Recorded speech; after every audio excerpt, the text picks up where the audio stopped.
opinion, what are the most essential core competencies in the field of body work and manual therapy, and how can practitioners develop these skills?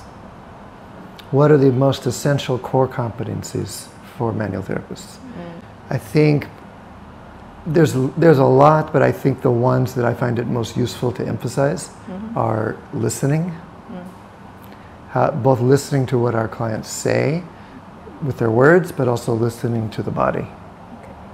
So the ability to stop our own noise and take in the information that we're encountering in our practice is a really important competency.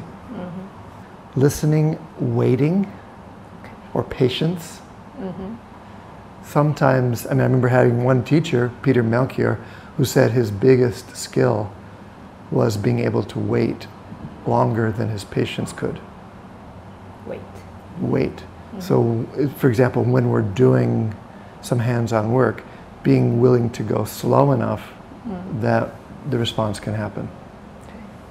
Not rushing and not pushing things, taking the time it takes.